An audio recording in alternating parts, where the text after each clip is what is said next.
હવામાન વિભાગની આગાહી મુજબ બનાસકાંઠા જિલ્લામાં છેલ્લા 2 દિવસથી ભારે વરસાદ પડી રહ્યો છે, જેના કારણે જિલ્લાના અનેક વિસ્તારો બેટમાં ફેરવાયા છે।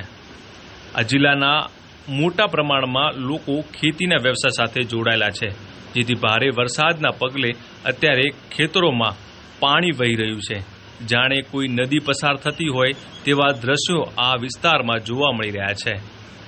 ડીસા તાલુકાના કેટલાક ગામોમાં આવી સ્થિતિ છે અને આ ખેડૂતોની કેવી હાલત છે અને ખેડૂતો શું કહી રહ્યા છે, આવો જાણીએ। મારું નામ સાગરભાઈ બાઈવાડા। આ વરસાદનું પાણી આવવાથી મારે મગફળીનું વાવેતર કરેલું હતું 30 થી 35 કાઢા। મગફળી બધી પતી ગઈ, કોઈ રેવ નથી, મગફળી આખી પૂરું થઈ ગયું છે।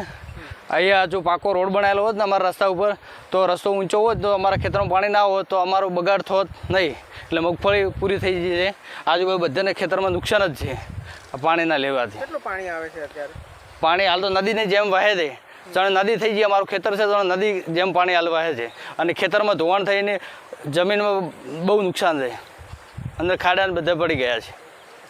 ડીસા તાલુકામાં ભારે પડેલા વરસાદના કારણે અનેક વિસ્તારો અત્યારે મુશ્કેલીમાં મુકાયા છે। ખાસ કરીને દામા, વરણ, જેનાલ, લક્ષ્મીપુરા સહિતના વિસ્તારોમાં ભારે વરસાદના પગલે અત્યારે ખેતરો બેટમાં ફેરવાયા છે અને આ ખેતરો જાણે નદીની જેમ વહેતા હોય તેમ આ ખેતરોમાંથી પાણી પસાર થઈ રહ્યું છે અને આ ખેડૂતોને મોટું નુકસાન થવા પામ્યું છે।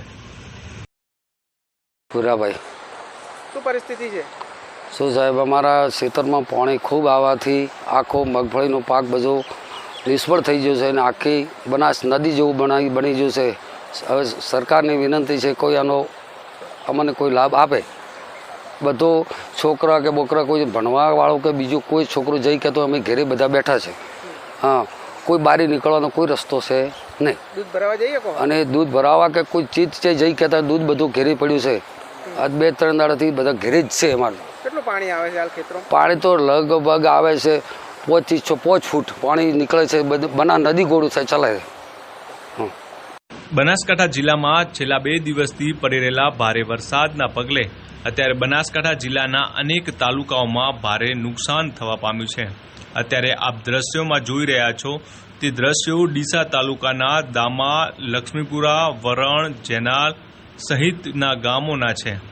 આ તમામ ગામોમાં 2 દિવસથી પડેલા ભારે વરસાદના પગલે અત્યારે ખેતરો બેટમાં ફેરવાયા છે અને ખેતરોમાં જે મોઘા મૂલો જે પાક વાવ્યો હતો તે પણ નષ્ટ થવા પામ્યો છે। અત્યારે આ તમામ ખેડૂતો અત્યારે સરકાર પાસે સહાયની આસ માંડી બેઠા છે।